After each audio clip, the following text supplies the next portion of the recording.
This is the Radioddity GM-30, a fantastic GMRS radio. In fact, it's my favorite GMRS radio. This is the follow-up to the GM-30, the GM-30 Plus. Is it worth buying? We'll take a look at that coming up next.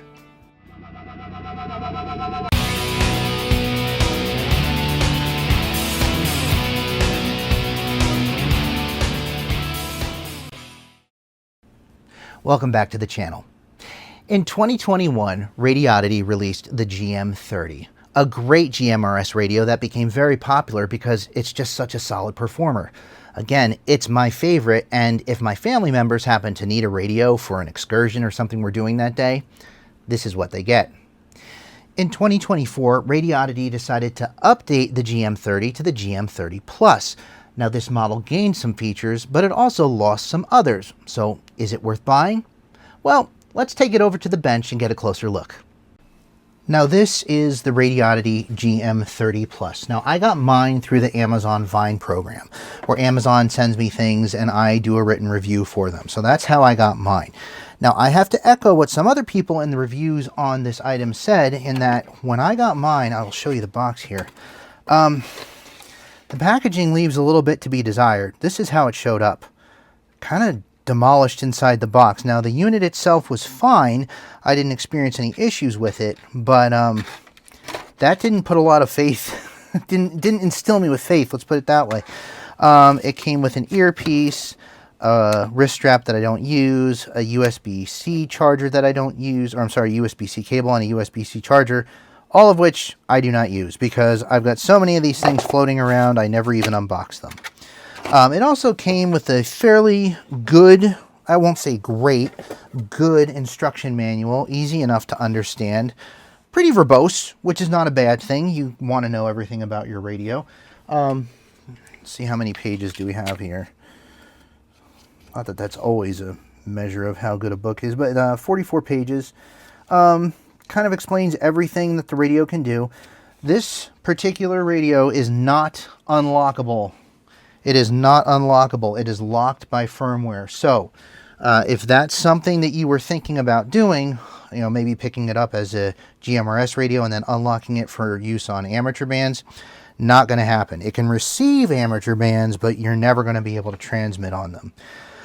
It does have 1,000 channel memory across 10 zones, including the 30 default GMRS channels, and then there's 970 customizable channels. It has one-click frequency copy. I've never actually found a use for that. I know some people think that's an extremely valuable feature to have, so if that's something you're interested in, it does have one-click frequency copy. They claim 15-mile transmission range. You know, that's that's not a bad ballpark figure. You know, if you're in the clear and there's nothing between you and whoever you're trying to talk to, sure, 15 miles. I can hit a repeater 30 miles away at 5 watts because there's nothing between me and the repeater, you know. So is it theoretically possible? Sure. Is that what you're going to see all the time? Probably not. It does have a 2500 milliamp battery that it comes with. I have not found a battery upgrade for it yet. That does not mean that one does not exist. It just means that I have not found it. And finally, its other killer feature, or kind of featured feature, is that it has GPS tracking and location. So I will say that if you want to use that feature, everyone in your communications group must have a GM-30 Plus. I tried using a BF-F8HP Pro, which also has GPS location sharing, with this, and I could not get them to work. And from everything that I've read, it sounds like they will not work. But if you all have a GM-30 Plus, or you all have a BF-F8HP, then you can share your location with each other, which is kind of a cool feature. And maybe that's important to you. Maybe you want to give one to every member of your family, and then you can, you know, find out where each other is. Now, keep in mind, your radios have to be able to contact each other to share that information. It's not as if they're sending information up to a satellite and then back down far away to someone else, you know, kind of using the satellite to bounce that signal. That is not how it works. They get their location from the satellite. They then use their regular transmission channels, whatever you want to call it, the way that they transmit audio from one radio to another, radio to radio, that's how they send that information once they get it from the satellite. So if you don't have contact with someone, if your radio can't reach them, you can't share your location with them. It's just something to keep in mind. So let's turn this thing on and see what we get. Channel mode.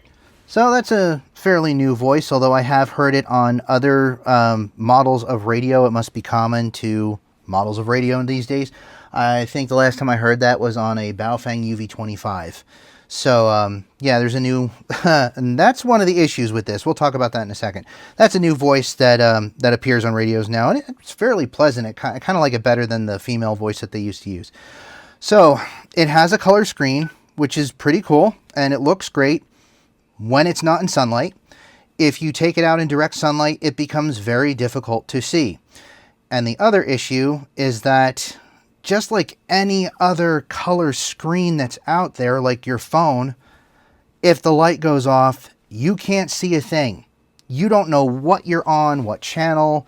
You have to press a button to see that.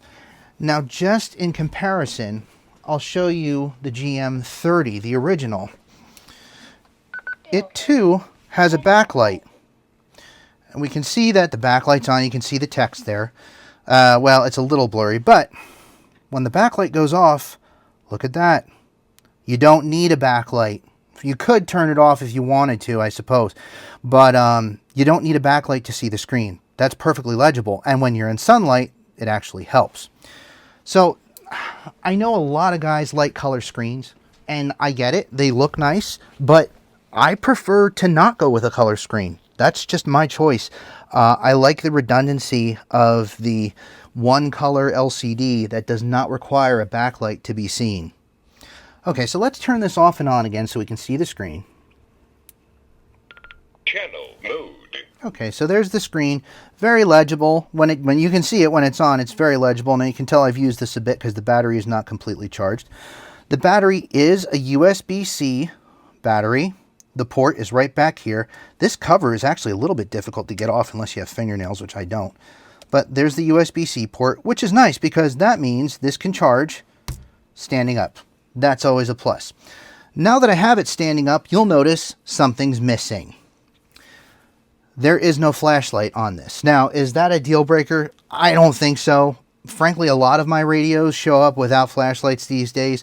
It is nice to have. However, in this, the GM-30 Plus, as well as the BFF8HP Pro, if you look at that video that I put out, the flashlight is removed so that a GPS receiver can be put in there instead. And that's what that's being used for, is the GPS receiver. So if you want those location services, the radio that you had used in the past that might be similar but now has location services available probably did away with the flashlight.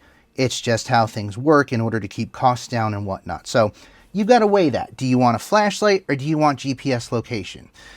Another thing about GPS location, leaving it on really drains the battery, especially if it cannot get a GPS lock. That is something that a lot of people have run into a problem with on this radio, and they complain about the battery life. Oh, the battery life isn't great. And I tell them, turn off the GPS location unless you're actually going to use it. Chances are it's searching for location and it can't find it. And even when it's using it, that's using that battery power like old mobile phones used to. I was going to say cell phones, but mobile phones used to do that. My old Android phones from, oh golly, how far back do we want to go? If I left GPS on all the time, man, did it kill my battery. Well, same kind of situation. If you leave GPS on, it's going to kill your battery. So GPS, there are plus sides to it, but there's also downsides. So my advice to you is, if you buy this radio and you're concerned about battery life, or you notice battery life is, sinking, turn off the GPS location sharing, especially if you're not going to use it. Now, depending on the kind of package that you buy, if you buy this from Amazon, you may get more than this antenna. This is the only antenna that came with mine, the small whip, which I don't really care. I have longer whips for other stuff, but on this one, I didn't really mind. For what I would use this for, the short whip would probably work just fine. Just like on the GM-30, that comes with a short rubber duck as well. and I've never really had a problem. But there are packages on Amazon where you get a longer whip antenna, so that might be something you want to look for. On the side, this is goofy. There's a flashlight button, but there is no flashlight. It's just something that they do to keep costs down. You know, they standardize parts across several models. So does this have a flashlight? No. Does it have a flashlight button? Yes, it does. Okay. Whoops. Now I will say, the Radioddity GM-30 Plus shares its interface with a bunch of other radios that are on the market right now, like the UV25, which I had mentioned earlier, the Baofeng UV17, the UV21. I'm trying to remember, it might be similar to the 5R, though the 5R screen might be a little bit different. But if you're familiar with any of the workings of those radios, this is going to seem familiar to you as well. Things like holding down pound to initiate scan, holding down 0 to access the weather. Let's do that. So all 10 channels are programmed in. Lows around 30. West winds 5 to 10 miles an hour. And now the extended forecast for the Clanton, 28 at Mount Pocono, 34 at Harrisburg, and 32 at Hazleton. Lancaster reported 36. Doyle's... So that's with the small antenna on there, and again, I shoot video in my basement, so it's able to pick those up. So it does have good receive. Let me do a transmit for you so you can hear what it sounds like if someone's transmitting from a GM-30 over to the GM-30 Plus. Okay, so what I'm going to do now is do a little audio check for you. I'm using a GM-30, and I'll be walking away from the GM-30 Plus and leaving the mic here so you can hear what the audio quality sounds like. I have the volume about maybe a third of the way up, so you should be able to hear it just fine. Just give me 1 second to walk across the room. WRZG 545 transmitting from a Radioddity GM-30 to a Radioddity GM-30 Plus, WRZG 545. Okay, now let's do the inverse. I'm going to put down the GM-30, and I will transmit from the GM-30 Plus so you can hear what the transmit audio sounds like. This should be loud enough. Let's double check. That might be a little too loud. There we go. The GM-30s tend to be pretty loud, which I've always liked, so. All right, give me 1 second. WRZG 545, doing a radio check from a GM-30 Plus to a GM-30. This is WRZG 545. So there you go. That's what it sounds like. If I had 2 of these, I would use 2 of these, but I only received 1 for the review. So that is the GM-30 Plus in a nutshell. It gained a color screen, which is hard to see in the sun and can't be seen at all if the backlight isn't on. But it's a color screen. It gained GPS location sharing, which works if everyone else in your group has a GM-30 Plus, and it can actually lock into a satellite. Otherwise, it's useless if no one else in your group has a GM-30 Plus, and it might just drain your battery trying to lock in on a satellite. I will also say this is slower getting a connection to a satellite than the BF F8HP Pro is. The BF F8HP Pro is pretty quick. This thing can take a while. And you got to remember, as it's looking for that satellite, it's eating into the battery. So, is that a good thing? Is that a bad thing? It depends on what you're doing. And again, when we're talking about that GPS option, that caused it to lose the flashlight. Now, again, some people think a flashlight on there is silly, and I agree, it is silly until you need it. So, that is the Radioddity GM-30 Plus. Is it worth your money? I can't answer that question. That is completely up to you. Would I take this out on a hike? No. No, I would not take this out on a hike. I would be worried about dropping it. Is it super expensive? No, it just doesn't seem as solid as the GM-30 did to me. But would I keep it in the car? You bet. You bet I would keep it in the car. Would I hand it out to family members if I was going to use the GPS location sharing because I want to make it part of my MCOM plan? Absolutely. 100%, especially if I didn't have a ham license. If I only had a GMRS license and everyone in my family was covered under that, you better believe I would be using one of these. I hope an extended battery comes out for it. I think that would be helpful. Again, I haven't found one yet, But if you're interested in the Radioddity GM-30 Plus or the GM-30, I'll leave some affiliate links in the video description below. So that'll about do it for the GM-30 Plus. I hope you found this video helpful and informative. I hope I helped you make a decision on what radio you'd like to buy. If you are interested in the GM-30 Plus, I will leave an affiliate link in the video description. The same goes for the GM-30, my favorite GMRS radio. And if you did find this video helpful, I would love it if you would like and subscribe. And what do you think? Is the GM-30 Plus worth buying? Is it a better radio than the GM-30? Or is it a better idea to stick with the tried and true GM-30? Let me know in the comments below.